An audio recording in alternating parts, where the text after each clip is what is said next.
नमस्कार, स्वागत है आप सभी का हिमाचल दस्तक टीवी में। मैं शकील कुरैशी शिमला से आपके साथ लाइव जुड़ा हूं इस शाम के बुलेटिन में। तो आज दिन भर क्या कुछ खास रहा है इसकी जानकारी हम आपको देंगे। हिमाचल प्रदेश में टीचर्स की ट्रांसफर्स को लेकर जो है वो एक ऑप्शन शिक्षा विभाग देने जा रहा है, उसकी बात आपसे करेंगे।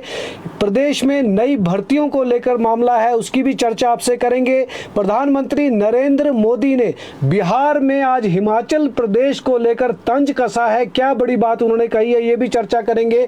मुख्यमंत्री सुखविंदर सिंह सुक्खू वापस जो है वो लौट रहे हैं, स्वदेश आज लौटेंगे, क्या उनका कार्यक्रम रहेगा इसकी भी जानकारी आपको देंगे। करुणामूलक आश्रितों की नौकरी पर बात करेंगे। पेंशनर्स हाईकोर्ट में गए हैं, आखिर क्या मामला है इस पर भी चर्चा करेंगे। कई और भी बड़े मुद्दे हैं जिन पर हम आपसे जानकारी जो है वो इस बुलेटिन में साझा करेंगे। तो शुरुआत हम करते हैं मुख्यमंत्री सुखविंदर सिंह सुक्खू के स्वदेश लौटने को लेकर। तो आज रात को जो है वो मुख्यमंत्री की फ्लाइट इंडिया में आ जाएगी, दिल्ली में मुख्यमंत्री लैंड करेंगे और आज रात लगभग 1 बजे के करीब मुख्यमंत्री की फ्लाइट जो है वो लंदन से दिल्ली पहुंचने वाली है। तो कल शाम को या फिर परसों मंडे को या फिर कल संडे को जो है वो शाम तक मुख्यमंत्री शिमला पहुंच सकते हैं, ये उनका कार्यक्रम अभी बताया जा रहा है। और ये भी है कि सोमवार को उनकी एक बैठक होगी, महत्वपूर्ण बैठक एक हिप्पा में रहने वाली है। उस बैठक के बाद मुख्यमंत्री प्रदेश से एक प्रवास पर जो है वो हमीरपुर जिला में जा सकते हैं। हमीरपुर में उनके कुछ कार्यक्रम बताए जा रहे हैं, हालांकि अभी तक ये प्रवास उनका तय नहीं हुआ है, लेकिन मुख्यमंत्री जो है वो यहाँ पर कल शाम को या फिर सोमवार सुबह को पहुँचेंगे। सोमवार को उनकी शिमला में बैठक होगी, इसके बाद उनका जो टूर प्रोग्राम निकलेगा उसमें सामने आएगा कि वो हमीरपुर के दौरे पर जाएंगे और कितने दिनों का ये दौरा उनका रहने वाला है। 30 सितंबर को प्रदेश में मुख्य सचिव का जो सेवा विस्तार है वो भी यहाँ पर समाप्त हो रहा है। उससे पहले बड़ा फैसला जो है वो राज्य सरकार को लेना है। इसके साथ साथ अधिकारियों के तबादलों को लेकर भी और कई महत्वपूर्ण निर्णय जो है वो मुख्यमंत्री के लौटने के बाद यहाँ पर होंगे। उधर दूसरी तरफ प्रदेश के जो स्वास्थ्य मंत्री हैं डॉक्टर धनीराम शांडिल, उनके नेतृत्व में विदेश जा रही स्वास्थ्य विभाग की टीम 10 सदस्यीय टीम का दौरा जो है वो फिलहाल के लिए स्थगित कर दिया गया है। आपको बता दें, स्वास्थ्य मंत्री धनीराम शांडिल अपने बेटे के साथ जो है वो सहित कुछ विधायक उनके साथ थे और साथ जाने थे और 10 टोटल जो है वो अधिकारी भी वहां पर जाने थे। अधिकारी और विधायकों को मिलाकर कुल 10 लोगों की टीम वहां पर जानी है और इन्होंने फ्रांस का और लंदन का जो है वो दौरा करना है। हिमाचल प्रदेश में सरकारी क्षेत्र में जो है वो किस तरह से स्वास्थ्य क्षेत्र को जो है वो और ज़्यादा विस्तार इसका किया जा सके, आधुनिक सुविधाएं जो है वो किस तरह से दी जा सके, इसको लेकर वहां पर स्टडी टूर एक तरह का रखा गया था, लेकिन ये विवादों में घिर गया। और इस विवाद के चलते आज जो प्रेस वार्ता डॉक्टर कर्नल धनीराम शांडिल ने यहाँ पर की, उसके बाद ये उन्होंने इस प्रेस वार्ता में कहा कि फिलहाल ये दौरा जो है वो स्थगित हो गया है। तो इस विदेश मंत्रालय को भी जो है वो इस दौरे को लेकर पहले सूचित कर दिया गया था। अधिसूचना जो इसकी कल जारी हुई, आदेश पत्र जारी हुआ, उसके अनुसार धनीराम शांडिल के बेटे कर्नल डॉक्टर संजय शांडिल ने भी उनके साथ जो है वो विदेश के दौरे पर जाना था। लेकिन सोशल मीडिया पर पिछले कल ही ये चिट्ठी जो है वो वायरल हो गई और इसके बाद जो है वो निशाने पर प्रदेश सरकार और खुद कर्नल धनीराम शांडिल यहाँ पर आ गए, जिसके बाद उन्होंने अपना स्पष्टीकरण दिया और आज उन्होंने कहा कि अभी विदेश दौरे पर वो नहीं जा रहे हैं, लेकिन आगे जो है वो जरूर इस संबंध में वो आगे जाएंगे। उन्होंने कहा कि तथ्य पता करके ही जो है वो कुछ लिखा जाना चाहिए या सोशल मीडिया पे वायरल किया जाना चाहिए। इसको लेकर जो है वो पहले से ही बेवजह की भ्रांतियां यहाँ पर फैला दी गई हैं। विदेशों में स्वास्थ्य क्षेत्र में अच्छा काम हो रहा है और बेटे के विदेश दौरे को लेकर भी उन्होंने कहा कि मंत्री ने ये बात कही कि बेटा और बहू जो है वो दोनों ने जाना था। परिजन जो है, उनके जो परिजन जा रहे थे, उनका बेटा और बहू वहाँ पर जा रहे थे, वो अपने निजी खर्च पर जो है वो जा रहे थे। तो निजी खर्च पर ही वो जा सकते हैं और इसमें सरकारी कोई भी फंड जो है वो इस्तेमाल नहीं किया जा रहा है। तो इस मामले में विपक्ष ने जो है वो लगातार मोर्चा खोल के रखा। विपक्ष के नेता जयराम ठाकुर ने और भारतीय जनता पार्टी के अध्यक्ष राजीव बिंदल ने इस पर जो है वो अपनी तीखी प्रतिक्रिया जाहिर की। इसके बाद जो है वो आज स्वास्थ्य मंत्री ने शिमला में प्रेस वार्ता की और इस दौरे के रद्द होने की सूचना जो है वो उन्होंने दी है। तो ये एक बड़ा विवाद जो है वो यहाँ पर खड़ा हो रहा था। पिछले कल आपको बता दें कि हिमुडा को लेकर एक बड़ा विवाद यहाँ पर हुआ। हिमुडा में कुछ पद जो है वो समाप्त कर दिए गए, उसको लेकर भारतीय जनता पार्टी यहाँ पर लगातार बवाल मचा रही है। दूसरी तरफ ये स्वास्थ्य मंत्री, उनके साथ विधायकों और परिवारजनों का जो ये लंदन और फ्रांस का टूर था, ये भी आज जो है वो विवादों में फंस गया और इस पर भी काफी ज्यादा बवाल यहाँ पर मचा हुआ है। दूसरी तरफ प्रधानमंत्री नरेंद्र मोदी ने भी आज बिहार के चुनाव में एक जनसभा के दौरान हिमाचल प्रदेश की कांग्रेस सरकार पर तीखा जुबानी हमला जो है वो उन्होंने बोला है। तो उन्होंने तंज कसा वहां पर। पीएम मोदी ने कहा कि जब हमने यानी केंद्र सरकार ने 22 सितंबर से जीएसटी की नई दरें जो है वो लागू कर दी, तो सीमेंट की दरें भी उसमें जो है वो कम कर दी गई थी ताकि लोगों को मकान बनाने में और मरम्मत के लिए जो है वो सस्ते दरों पर सीमेंट मिल सके। मगर हिमाचल प्रदेश में कांग्रेस की सरकार ने सीमेंट पर नया टैक्स जो है वो लगा दिया। इसलिए जो फायदा भारत सरकार हिमाचल के लोगों को देना चाहती थी, ये कांग्रेस की लूटबाज सरकार उसमें जो है वो दीवार बन के खड़ी हो गई। ये शब्द आज उनके जनसभा में थे, बिहार की जनसभा में। उन्होंने कहा कि इस तरह से जो है वो कांग्रेस पार्टी लोगों को जो है वो गुमराह यहाँ पर कर रही है और कांग्रेस की सरकार है, इन्हें भली भांति पता है कि देश में जो है वो जीएसटी की दरों को कम किया गया है, लेकिन फिर भी बावजूद इसके हिमाचल के लोगों को जो है वो लाभ पूरी तरह से नहीं दिया गया है। तो उन्होंने कई तरह की और भी तंज कसे हिमाचल प्रदेश की कांग्रेस सरकार पर और खुद राष्ट्रीय कांग्रेस पार्टी पर जो है उन्होंने कई तरह के तंज कसे और उन्होंने बिहार के बीच में, बिहार की जनता के बीच में ये बताने की कोशिश की कि जहां पर भी कांग्रेस पार्टी की सरकारें हैं वहां पर किस तरह से जो है वो काम चल रहा है। अन्य खबरों पर बात करें तो ग्रामीण क्षेत्रों में नक्शे के तहत भवनों के निर्माण का मामला फिर कैबिनेट की बैठक में जाएगा। तो कैबिनेट का एजेंडा जो है वो लगभग तैयार यहां पर हो चुका है और आपको बता दें लगभग सभी डिपार्टमेंट्स ने जो है वो अपने अपने एजेंडा आइटम्स तैयार कर लिए हैं। मुख्यमंत्री के लौटने के बाद कभी भी कैबिनेट की बैठक जो है वो तय हो सकती है, तारीख जो है वो इसकी तय हो सकती है। तो लोगों को कोई दिक्कत ना आए, इसके चलते कैबिनेट में इस मामले पर विस्तृत चर्चा होगी। नदी नालों के किनारे किसी को भवन निर्माण की मंजूरी नहीं दी जाएगी, जबकि ग्रामीण क्षेत्रों में भी भवन निर्माण को लेकर नक्शे बनाने की शक्तियां सर्वेयर या फिर किसी एजेंसी को जो है वो दी जाएंगी। ग्रामीण क्षेत्रों में भवन निर्माण के लिए छूट रहेगी। जो नियम आपको बता रहे हैं हम, जो कैबिनेट में अभी ये सौदा जा रहा है, अगर कोई व्यक्ति गाँव में जमीन खरीदकर भवन या फिर व्यावसायिक गतिविधि चलाता है तो उसे नियमों के तहत ही भवनों का निर्माण करना होगा। इस तरह की ये बात है। और पंचायतों में 500 वर्ग मीटर से कम प्लॉट पर मकान बनाने के लिए नियम जो है वो सरल किए जाएंगे। उल्लेखनीय है कि हिमाचल प्रदेश में प्राकृतिक आपदा के चलते सरकार ने यह फैसला लिया है कि आपदा ने भारी तबाही जो मचाई है उसके चलते नदी नालों के किनारे भवनों का जो है वो निर्माण नहीं होगा, क्योंकि वहां पर भारी नुकसान होता है। कई लोगों की जान जो है वो पहले भी यहां पर जा चुकी है। पिछली कैबिनेट में इस बैठक में भी इस मामले को लाया गया था, लेकिन विस्तार पूर्वक चर्चा जो है वो इसमें नहीं हो पाई। ग्रामीण विकास विभाग ने इसका प्रस्ताव जो है वो तैयार किया है, इसके नियम भी बनाए गए हैं। अब आगामी कैबिनेट की बैठक में इस मामले पर चर्चा होनी है। विभाग का मानना है कि इसमें कुछ और संशोधन जो है वो किए जाएंगे। तो कैबिनेट के एजेंडे पर हम चर्चा कर रहे हैं और आपको हम बता दें कि करुणामूलक भर्तियों का मामला भी जो है वो कैबिनेट की अगली बैठक में जाने वाला है। अगली कैबिनेट बैठक में करुणामूलक आधार पर नौकरियों के मामले अलग अलग विभाग जो है वो अपने लेकर आ रहे हैं। सरकार ने इनके लिए नई नीति जो है वो बना दी है। इसके तहत जो है वो कई आवेदकों की पात्रता जो है वो इस वक्त बढ़ चुकी है। ऐसे में विभाग सरकार से पद भरने की मंजूरी जो है वो कैबिनेट की बैठक में मांगेंगे। जल शक्ति विभाग में 55 पदों की मंजूरी जो है वो मांगी जाएगी। अभी इस विभाग में जो है वो पिछले दिनों में 76 पद करुणामूलक आधार पर जो है वो भर दिए गए हैं। तो करुणामूलक आधार पर नौकरी के कई अन्य विभागों के भी जो है वो मसौदे हैं। हालांकि सरकार ने इसमें जो है वो आय सीमा 3 लाख रुपए तक कर दी है, परंतु फिर भी अभी कई ऐसे लोग हैं जो ये डिमांड कर रहे हैं कि ये आय सीमा जो है वो 5 लाख तक कर दी जाए। तो अभी इसको बढ़ाने का फिलहाल सरकार के पास कोई प्रस्ताव नहीं है, लेकिन प्रदेश सरकार ने फिर भी बड़ी राहत जो है वो करुणामूलक आधार के आश्रितों को जो है वो यहाँ पर दी है और अब इनकी नौकरियों का पिटारा जो है वो अलग अलग डिपार्टमेंट्स में खुलने वाला है। वहीं पैरा स्टाफ का नए वेतन का जो मामला है वो भी कैबिनेट की अगली बैठक में जाने वाला है। जल शक्ति विभाग में जो पैरा स्टाफ के लोग लगे हैं, कर्मचारी लगे हैं, उनका वेतन में बढ़ोतरी की जाएगी। यहाँ पर पैरा फीटर हैं, पंप ऑपरेटर हैं, मल्टीटास्क वर्कर हैं, इनका वेतन बढ़ाए जाने का प्रस्ताव जो है वो पारित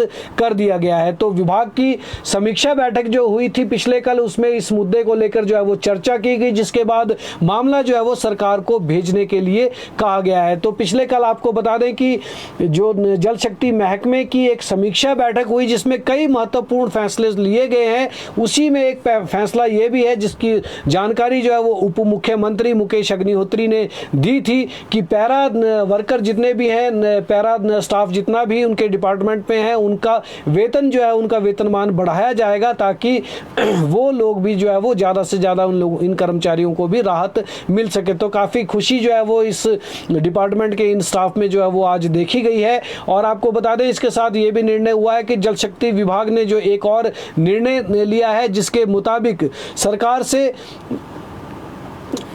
एक और निर्णय जो है वो लिया है, जिसमें मुताबिक सरकार से मुहर लगाने को जो है वो मामला अब कैबिनेट को भेजा जाएगा। इसके तहत ठेकेदारों के पास जो पेयजल परियोजनाएं दी गई हैं विभाग की, उनको वहां से हटाया जाएगा, ठेकेदारों को जो है यानी कि बाहर किया जाएगा, जिसकी जगह पर विभाग अपने कर्मचारी भर्ती करने की यहां पर सोच रहा है। तो किस तरह से नई भर्ती होगी, इस पर सरकार जो है वो फैसला लेगी। इसमें जल शक्ति विभाग को काफ़ी ज़्यादा नुकसान हो रहा है। आपको बता दें नुकसान किस तरह का सामने आया है कि जो खर्चा जो है वो ठेकेदारों के थ्रू इन कर्मचारियों को के ऊपर जो व्यय हो रहा है जल शक्ति विभाग का, वो लगभग 98 करोड़ रुपए का सालाना है। जबकि अगर अपने कर्मचारी रखकर जो है वो पेयजल योजनाओं का काम विभाग चलाएगा, तो उसमें केवल 26 करोड़ रुपए की राशि ही खर्च होगी। तो इस पर भी सरकार जो है वो कैबिनेट की बैठक में विचार कर सकती है। वही सरकार की घोषणा से जो है वो जल रक्षक भी इस वक्त खुशी में है। सरकार की घोषणा से अभी जो पिछले कल घोषणा हुई है, उप मुख्यमंत्री ने यह कहा है कि 12 साल की बजाय 8 साल में जल रक्षकों को नियमित कर दिया जाएगा, या फिर पंप ऑपरेटर इनको जो है वो बना दिया जाएगा। तो उप मुख्यमंत्री की इस घोषणा पर जल रक्षक संघ के अध्यक्ष जवालू राम ने जो है वो अपनी खुशी जताई है, और उन्होंने कहा कि सरकार इस पर जल्द से जल्द फैसला ले। तो पिछले दिनों 12 साल जिन्होंने पूरे किए थे, उन सभी को जो है वो जल रक्षकों को यहाँ पर पंप ऑपरेटर बना दिया गया है। अब इनके लिए एक नियमित नीति जो है वो 8 साल की यहाँ पर बनाने का विचार कैबिनेट की बैठक में जाएगा। वही जल शक्ति विभाग में 40 जेई की बजाय जो है वो अब 100 जेई की भर्ती भी जो की जाएगी। 100 जेई के पदों को भरने की प्रक्रिया जो है वो यहाँ पर चलेगी। ये भर्ती लोक सेवा आयोग के माध्यम से की जाएगी, इसका प्रस्ताव भी भेजा जा रहा है। दूसरी तरफ राजस्व विभाग के पटवारियों की बात करें तो प्रदेश सरकार ने राजस्व विभाग में 874 नए पटवारी भर्ती करने को अपनी मंजूरी प्रदान की है, लेकिन ये मामला फिलहाल जो है वो फंसा हुआ है। बताया ये जा रहा है कि स्टेट कार्डर के तहत जो है वो इनकी भर्ती होगी। इससे पहले अभी भर्ती एवं पदोन्नति नियमों को जो है वो बदलना होगा। नए सिरे से नियम बनाने में अभी फिलहाल समय लग रहा है, जिसकी वजह से पटवारी भर्ती नहीं हो पा रही है। कैबिनेट सब कमेटी ने मसले को जल्द सुलझाने के लिए जो है वो पिछले कल निर्देश दिए हैं, और ये कहा है कि जब कैबिनेट ने फैसला ले लिया है 874 पदों पर पटवारी भरने का, तो जल्द से जल्द इनकी जो है वो नियुक्तियां यहां पर की जाए। लेकिन आपको बता दें हम कि पहले जिला कार्डर होता था पटवारियों का, लेकिन अब स्टेट कार्डर के तहत इनकी जो है वो भर्ती की जाएगी, और इसके बाद जो है वो टीचर ट्रांसफर की बात भी करेंगे। लेकिन पटवारियों का स्टेट कार्डर होने से अभी भर्ती नियम जो है वो बदलने पड़ेंगे। ऐसे में फिलहाल जो है वो अभी समय लगने वाला है। टीचर ट्रांसफर्स को जो है वो ऑप्शन मांगी जा रही है। आपको ये भी बता दें, अध्यापकों को अपनी ट्रांसफर के लिए जो है वो एक बार फिर से विकल्प मिलने वाला है। हालांकि ये सभी जानते हैं टीचर्स की उनको अब जो है वो साल में एक ही बार उनका तबादला किया जाता है, उसका भी एक समय दिया जा रहा है, लेकिन अभी बीच में जो है वो एक विकल्प इनको देने की यहाँ पर तैयारी की जा रही है। शिक्षा विभाग अध्यापकों से उनकी ट्रांसफर्स के लिए जो है वो विकल्प यहाँ पर मांगेगा, मगर ये विकल्प सीबीएसई पाठ्यक्रम वाले स्कूलों में जाने के लिए ही लिया जाएगा। यानी जो अध्यापक उन 100 स्कूलों में जाना चाहते हैं जहां पर सीबीएसई का पाठ्यक्रम लागू होने वाला है, उनके ट्रांसफर जो है वो वहां के लिए किए जाएंगे, और उनको प्रशिक्षित भी बाकायदा जो है वो किया जाएगा। शिक्षा विभाग में आज की अगर हम बात करें तो जो शिक्षा सचिव है प्रदेश के राकेश कंवर, उन्होंने प्रधानाचार्यों के साथ बैठक करके जो है वो पूरी रणनीति पर चर्चा यहाँ पर की है। इसमें प्रिंसिपल्स ने जो है वो अपने यहाँ पर उपलब्ध सुविधाओं को लेकर भी प्रेजेंटेशन दी है। बाकायदा उन्होंने बताया कि उनकी किस तरह की जो है वो वहाँ पर सुविधाएं हैं और प्रक्रिया जो है वो अब आगे तय की जाएगी। तो सीबीआई ने आवेदन के लिए पोर्टल खोल दिया है और इसमें बड़ी खबर ये है कि जो स्कूल यानी 100 स्कूलों की जो लिस्ट शिक्षा विभाग ने जारी की है, उन स्कूलों को अपने स्तर पर ही आवेदन करना होगा सीबीएसई के पोर्टल पर। यानी सरकार एक साथ जो है वो आवेदन नहीं करेगी, बल्कि हर एक स्कूल जो है वो सीबीएसई के पोर्टल पर अलग अलग आवेदन करेगा। पोर्टल खुल गया है और प्रदेश में 100 स्कूलों को जो है वो सीबीएसई पाठ्यक्रम से जल्दी ही जोड़ दिया जाएगा। यानी अगले सेशन से जो है वो वहां पर सीबीएसई का पाठ्यक्रम ही लागू कर दिया जाएगा। तो यहां पर ऑप्शन आपको हमने बता दिया कि जो भी टीचर इन स्कूलों में लगना चाहते हैं उनके लिए जो है वो ट्रांसफर्स का विकल्प सरकार जल्दी ही देने वाली है। व्यापारियों से जुड़ी हुई एक बड़ी खबर है कि उनसे बड़ी वसूली जो है वो राज्य कर एवं आबकारी विभाग ने सद्भावना लीगेसी स्कीम के तहत जो है वो कर दी है। इस स्कीम को लागू किया गया है जिसके तहत वैट के जो सालों पुराने मामले थे 49,160 लंबित राजस्व मामले जो है वो आबकारी महकमे ने निपटा दिए हैं। व्यापारियों से वैट के रूप में अब तक 467.71 करोड़ रुपए की वसूली की जा चुकी है और अभी ये स्कीम जो 1 सितंबर से शुरू हुई वो 30 नवंबर तक जो है वो लागू रहेगी। आपको बता दें कि जीएसटी से पहले वैट जो है वो लागू था प्रदेश या पूरे देश में, जिसके कई मामले जो है वो अभी तक फंसे हुए हैं। नई भर्तियों पर अगर हम बात करें तो राज्य बिजली बोर्ड लिमिटेड के निदेशक मंडल ने 1000 टीममेट रखने को जो है वो अपनी मंजूरी दे दी है। बोर्ड ने नियामक आयोग, जो विद्युत नियामक आयोग है, उसे इसका प्रस्ताव जो है वो भेजा है। इसके साथ 1302 पदों पर बिजली मित्र भी जो है वो रखे जाने हैं। आपको ये भी जानकारी होगी कि जो पिछले दिनों कैबिनेट की बैठक ने फैसला लिया था कि बिजली मित्र रखे जाएंगे और 1000 टीममेट जो है वो बिजली बोर्ड में रखे जाएंगे। उनके लिए कैबिनेट से मंजूरी हो चुकी है, लेकिन बिजली बोर्ड के निदेशक मंडल ने भी उस पर जो है वो अपना प्रस्ताव बनाया और इस पर जो है वो उन्होंने भी अपनी मोहर लगा दी है। लेकिन फैसला अब नियामक आयोग के पास भेजा गया है। नियामक आयोग ने कुछ आपत्तियां इसमें दर्ज की हैं। उन आपत्तियों को सुलझाते ही अगले महीने से ये प्रक्रिया जो है वो बिजली बोर्ड में शुरू हो जाएगी और तकनीकी कर्मचारियों की जो कमी बिजली बोर्ड को पेश आ रही है वो पूरी तरह से यहाँ पर खत्म होने वाली है। वहीं हिमाचल प्रदेश हाईकोर्ट की अगर बात करें, 29 सितंबर से 5 अक्टूबर तक जो है वो बंद रहने वाला है। ये भी आम जनता से जुड़ी हुई खबर है क्योंकि हजारों की संख्या में लोग जो है वो हाई कोर्ट से जुड़े हुए हैं, जिनके मामले जो है वो चल रहे हैं हाई कोर्ट में, अदालती कार्रवाई वहां उनमें चल रही है। तो इन लोगों के लिए ये खबर ये है कि हाई कोर्ट जो है वो बंद रहने वाला है अभी कुछ दिनों तक। इसे लेकर जो है वो मुख्य न्यायाधीश गुरमीत सिंह संधावालिया ने आदेश जो है वो जारी कर दिए हैं। अवकाश के दौरान केवल अति आवश्यक मामलों की ही सुनवाई होगी। इसके लिए न्यायाधीश राकेश कैंथला को जो है वो नामित किया गया है। वैकेशन जज 3 अक्टूबर तक केवल उन्हीं मामलों की सुनवाई करेंगे जिनकी अत्यंत अनिवार्यता से वह संतुष्ट होंगे। कोई भी मामला दाखिल करते समय संबंधित पक्ष का प्रतिनिधित्व कर रहे अधिवक्ता को एक पत्र प्रस्तुत करना होगा जिसमें मामले की अत्यंत अनिवार्यता को उजागर किया गया हो। मामलों को 1 अक्टूबर को दाखिल किया जा सकता है, जिसके बाद जो है वो सुनवाई इसमें आगे होगी।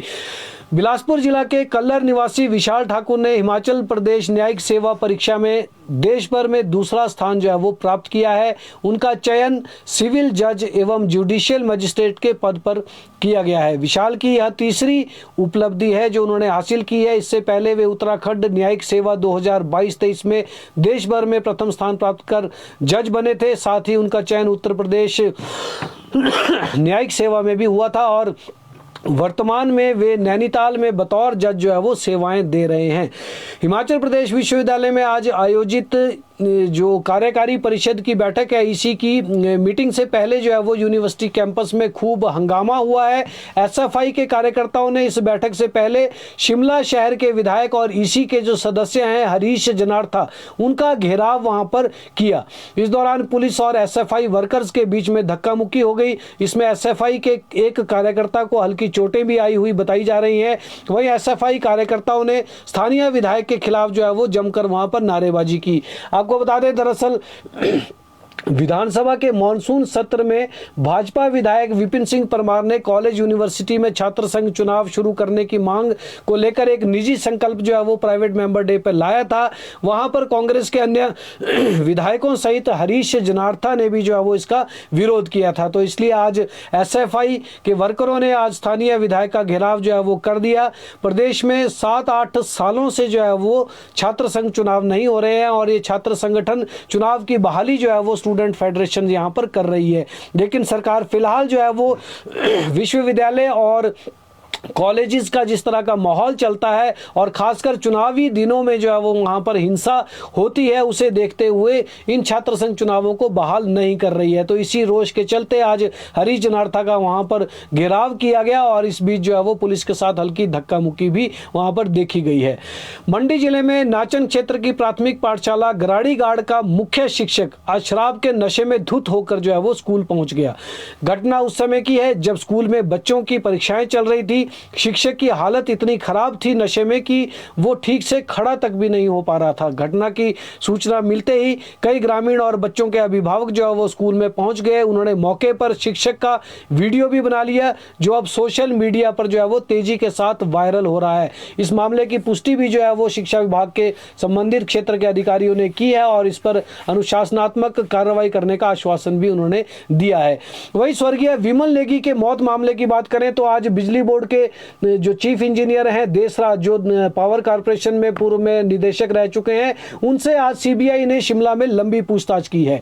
केंद्रीय जांच एजेंसी के बुलावे पर देशराज सुबह 11:15 बजे के करीब जो है वो सीबीआई के शिमला में स्थित जो कैंप है इनका सीबीआई का, वहां पर वो पहुंचे थे और सूत्रों के अनुसार सीबीआई ने करीब 2.25 घंटे तक जो है वो देशराज से लंबी पूछताछ की है।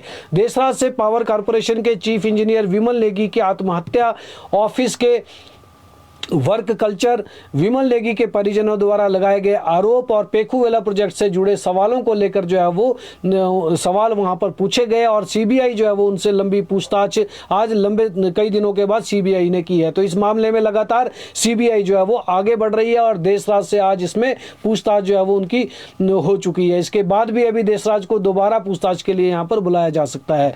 वहीं प्रदेश में नशे के खिलाफ जारी अभियान में आज एक बड़ी सफलता भी हासिल हुई है।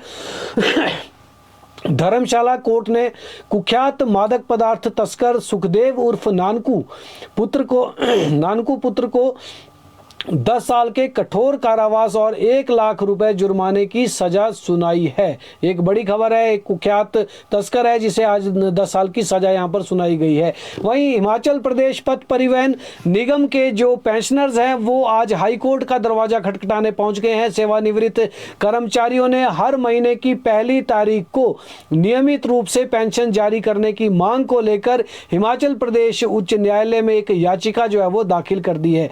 ये याचिका एचआरटीसी सेवानिवृत्त कर्मचारी संघ के अध्यक्ष अशोक पुरोहित और अन्य की ओर से जो है वो की गई है और मुख्य इसमें जो है वो एक हाईकोर्ट में याचिका इनकी तरफ से दायर कर दी गई है। याचिका पर उच्च न्यायालय ने सुनवाई करते हुए नोटिस जारी कर मामले को जो है वो आगे बढ़ाया है और अगली सुनवाई की तारीख जो है वो 13 नवंबर इसमें तय की गई है। आपको हम बता दें कि एचआरटीसी में जो सेवानिवृत्त कर्मचारी हैं, पेंशनर्स हैं, उन्हें आज भी जो है वो पेंशन अपनी नहीं मिल सकी है इस महीने की। हालांकि पेंशन हर महीने जो है वो सरकार इनको दे रही है लेकिन इसमें कोई तय तारीख नहीं है। कभी पेंशन जो है वो 18 तारीख को आती है, कभी 20 तारीख को आती है और पिछले महीने भी जो है वो 30 तारीख के आसपास पेंशन आई है और इस बार भी आज 26-27 तारीख हो चुकी है लेकिन अभी भी जो है वो पेंशन इनकी नहीं आ सकी है। तो ऐसे में अब ये सेवानिवृत्त कर्मचारी हाईकोर्ट पहुंच गए हैं और इन्होंने वहां पर एक याचिका दायर की है। अब देखना होगा कि नवंबर में जब ये इस याचिका पर सुनवाई आगे होगी तो उसमें जो है वो क्या फैसला यहां पर हाईकोर्ट की तरफ से सामने आता है। तो इनको राहत मिलती है या नहीं मिलती है ये हाईकोर्ट अब तय करेगा। लेकिन सरकार की तरफ से उप मुख्यमंत्री मुकेश अग्निहोत्री ने पिछले कल ही ये बात स्पष्ट कर दी थी कि हर महीने जो है वो पैसा दिया जा रहा है और मुख्यमंत्री के विदेश से लौटने के बाद जो है वो पेंशन जारी होगी, क्योंकि वित्त विभाग जो एचआरटीसी का प्रस्ताव है वो वित्त विभाग को गया था और वित्त विभाग की तरफ से ये प्रस्ताव जो है वो मुख्यमंत्री कार्यालय को मंजूरी के लिए भेजा गया है। तो जैसे ही